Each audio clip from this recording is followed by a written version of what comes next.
Página 41. Prolegómenos, Immanuel Kant, 1783. Sesión 2. De la única especie de conocimiento que puede llamarse metafísica. 2a. De la diferencia entre los juicios sintéticos y analíticos en general. El conocimiento metafísico debe contener meros juicios a priori. Lo exige la peculiaridad de sus fuentes. Comentario. Si la metafísica quiere ser ciencia, no puede basarse en lo que nos llega por los sentidos, experiencia empírica, sino en principios que se derivan de la razón pura, independientes de la experiencia. Significado. Juicio a priori. Es un conocimiento que no depende de la observación ni de la experiencia sensible, sino que se establece antes de ella, por necesidad lógica o conceptual. Ejemplo de juicio a priori. Todo efecto tiene una causa. No necesito ver cada fenómeno para saberlo. Es un principio que la razón reconoce como universal y necesario. Juicio a posteriori. En cambio, depende de la experiencia, como este metal se dilata con el calor. Kant sostiene que la metafísica debe trabajar con los primeros, porque su territorio está más allá de la experiencia. Ejemplos reales que ilustran esta idea. Matemáticas puras. La suma de los ángulos de un triángulo es igual a 180 grados, en geometría euclidiana. No necesito medir todos los triángulos posibles. Es un principio deducido a priori. Principio de causalidad, filosofía y ciencia. Antes de observar fenómenos, asumimos que todo lo que ocurre tiene una causa. Este principio guía la investigación científica, aunque no provenga de la experiencia directa. Derecho romano y moderno. La noción de que nadie puede ser juez en causa propia es un principio a priori de justicia, no derivado de casos empíricos, sino de la razón jurídica. Tecnología contemporánea. Los algoritmos de criptografía se basan en principios matemáticos a priori, teoría de números, lógica, que luego se aplican en sistemas prácticos. No se descubren midiendo la realidad, sino deduciendo propiedades universales de los números. Kant exige que la metafísica se funde en juicios a priori, porque sólo así puede aspirar a ser ciencia. La experiencia es necesaria para otras disciplinas, física, psicología, pero la metafísica debe apoyarse en principios universales y necesarios que la razón reconoce sin depender de los sentidos. Kant escribe: ahora bien, cualquiera sea el origen de los juicios, y como quiera que estén constituidos según su forma lógica, hay entre ellos una diferencia que se refiere a su contenido, en virtud de la cual, o bien son meramente explicativos y no agregan nada al contenido del conocimiento, o son amplificativos y aumentan el conocimiento dado. Los primeros podrán llamarse juicios analíticos, los segundos, sintéticos. Los juicios analíticos no dicen en el predicado sino lo que ya estaba realmente pensado en el concepto del sujeto, aunque no estuviese pensado tan claramente ni con igual conciencia. Cuando digo, todo cuerpo es extenso, no he ampliado en lo más mínimo mi concepto de cuerpo, sino que solo lo he descompuesto, dado que la extensión ya estaba realmente pensada en aquel concepto antes del juicio. Aunque no fuese predicada expresamente de él, el juicio es entonces analítico. En cambio, la proposición, algunos cuerpos son pesados contiene, en el predicado, algo que no estaba pensado realmente en el concepto general de cuerpo aumenta por tanto mi conocimiento, al agregar algo a mi concepto, y debe por ello llamarse juicio sintético. Comentario de TV. Algo puede ser ciencia si se sustenta en puros supuestos o razonamientos. Respuesta. La respuesta depende de cómo definamos ciencia. Si se sustenta solo en supuestos o razonamientos sin contraste con la experiencia, lo que tenemos es filosofía especulativa o matemática pura, no ciencia en el sentido moderno. La ciencia moderna exige dos cosas: razonamiento riguroso, deducción, lógica, modelos. Verificación empírica, observación, medición, experimentación.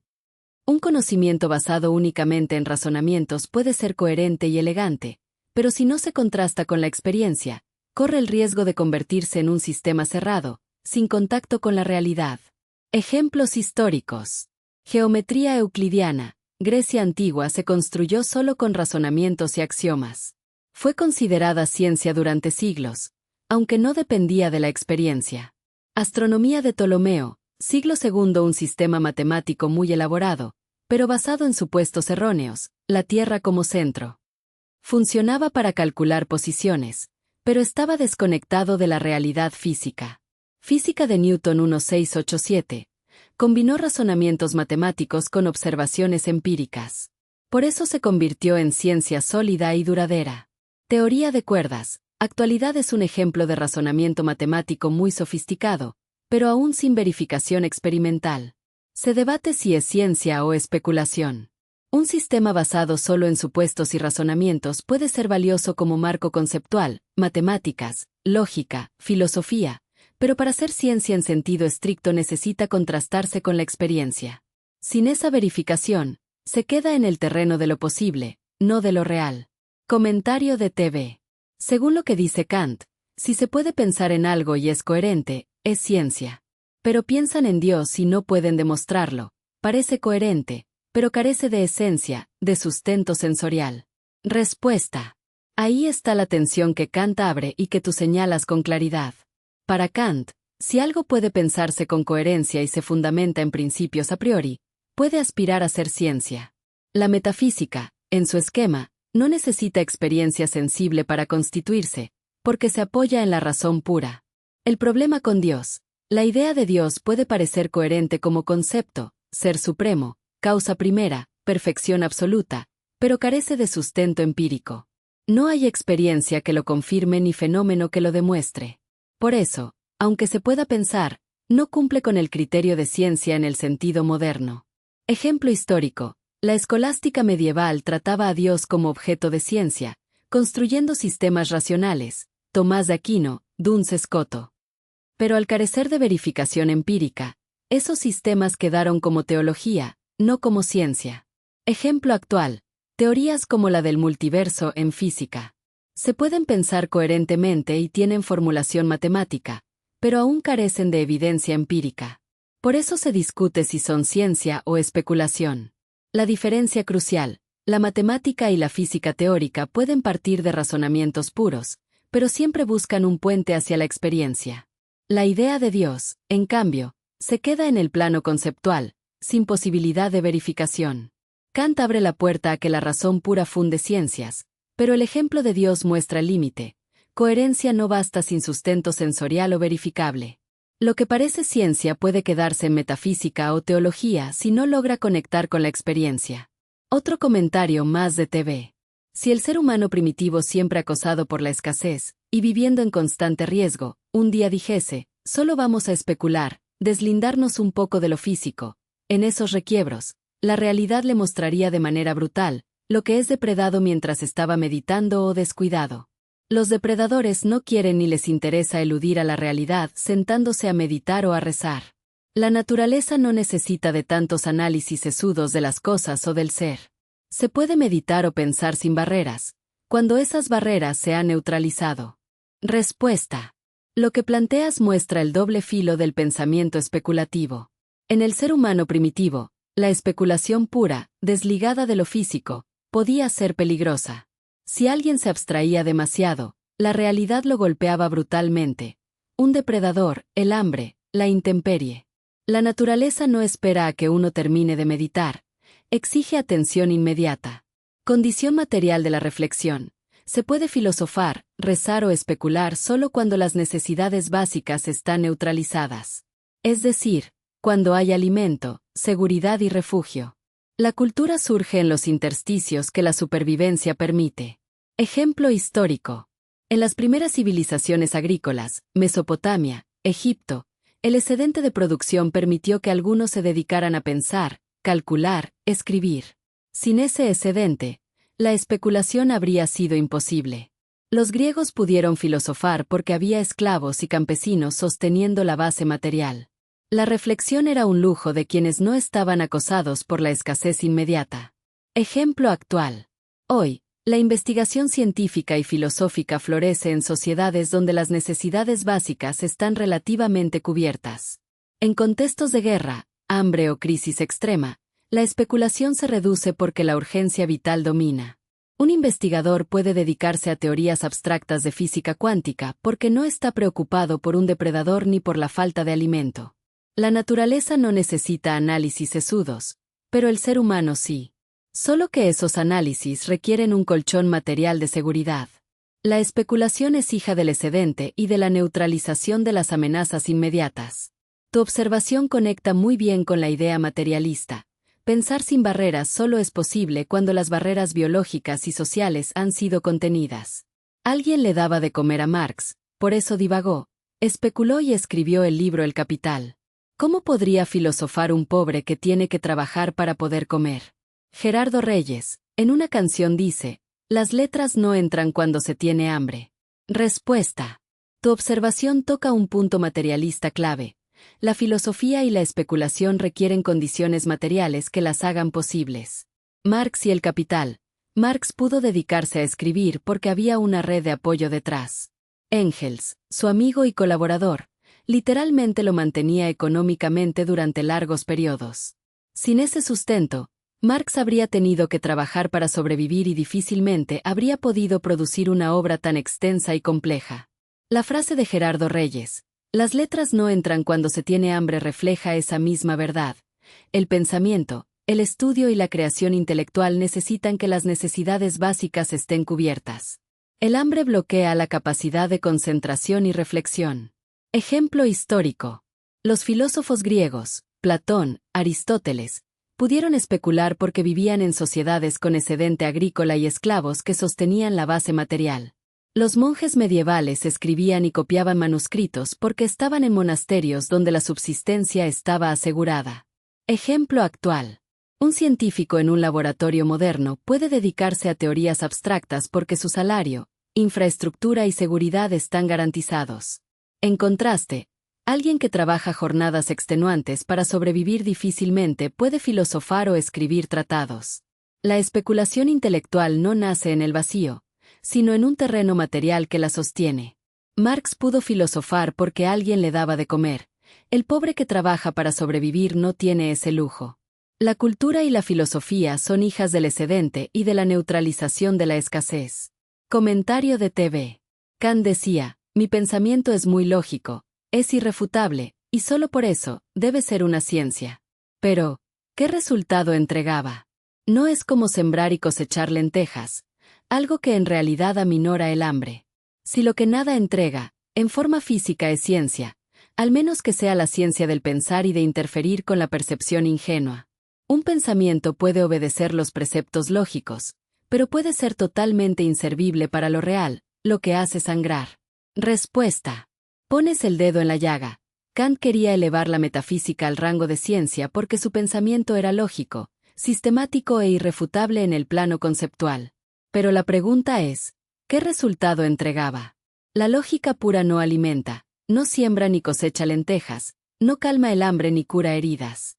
Es ciencia del pensar, no de lo físico. La ciencia del pensar, lo que Kant ofrece es un marco para ordenar la razón y evitar la ingenuidad perceptiva. Su ciencia no produce bienes materiales, sino claridad conceptual. El límite, un pensamiento puede ser impecable en lógica, pero inútil para lo real que sangra. Ejemplo, el sistema escolástico medieval era coherente, pero no resolvía la peste ni la escasez. El contraste. Newton, su lógica matemática sí entregó resultados prácticos, balística, navegación, mecánica. Marx, su crítica lógica del capital no alimentaba directamente, pero sí influyó en movimientos sociales que buscaban transformar la realidad material. La teología especulativa, coherente en sus sistemas, pero sin impacto físico directo. Kant defendía que la coherencia lógica bastaba para llamar ciencia a la metafísica. Pero tu observación muestra el límite materialista. Si no entrega nada al cuerpo, si no aminora el hambre ni enfrenta la brutalidad de la naturaleza, es ciencia solo en el sentido del pensar, no en el sentido de transformar lo real. Comentario de TV. No menospreciamos el arte de pensar, porque aún la religión y superchería, que se sustentan en ilusiones, en pura subjetividad, cumplen un objetivo para la salud mental del ser humano. Respuesta. No se trata de menospreciar el arte de pensar. Incluso cuando se apoya en ilusiones o subjetividades, cumple una función vital.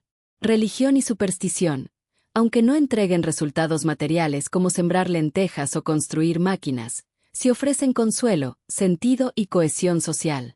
En momentos de incertidumbre, ayudan a reducir la ansiedad y a mantener la esperanza.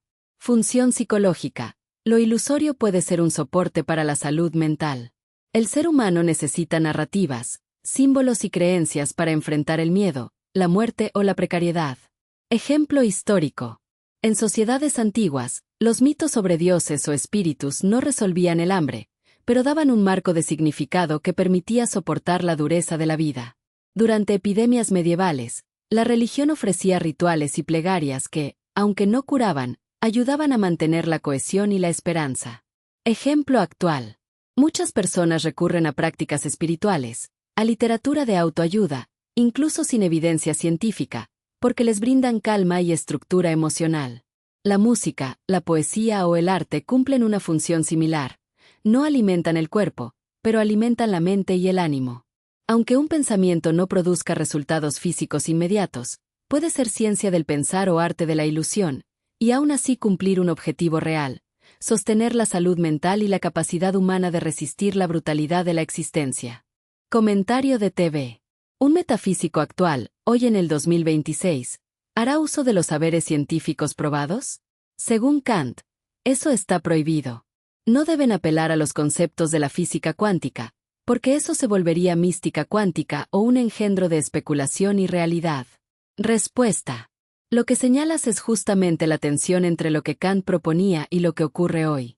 Para Kant 1783, la metafísica debía ser ciencia porque se fundaba en juicios a priori, independientes de la experiencia. Eso implicaba que no debía apoyarse en saberes empíricos como la física o la psicología. Si lo hacía, dejaba de ser metafísica y se convertía en otra disciplina. El problema actual 2026. Un metafísico contemporáneo no puede ignorar los saberes científicos probados. Si intenta pensar más allá de la experiencia, pero usa conceptos de física cuántica o neurociencia, corre el riesgo de mezclarlos con especulación y convertirlos en mística cuántica o pseudociencia. Ejemplo real. Muchos discursos de espiritualidad cuántica usan términos como entrelazamiento o colapso de la función de onda para justificar ideas místicas. Eso es justo lo que Kant habría prohibido: mezclar lo empírico con lo especulativo sin rigor. En contraste, filósofos serios actuales, como Thomas Nagel o Marcus Gabriel, discuten sobre la mente, el ser y la realidad, pero sin apropiarse de conceptos físicos que no pertenecen a la filosofía. La frontera. Hoy la metafísica puede dialogar con la ciencia, pero debe hacerlo con cuidado. Si se apropia de conceptos científicos sin respetar su método, se convierte en un híbrido confuso. Si se mantiene en la razón pura, corre el riesgo de ser irrelevante para la práctica. Kant quería blindar la metafísica de la experiencia para que fuese ciencia del pensar. Hoy, si un metafísico usa saberes científicos probados, debe hacerlo con rigor y sin convertirlos en especulación mística. De lo contrario, se vuelve un engendro entre especulación y realidad, como bien dices. Página 43.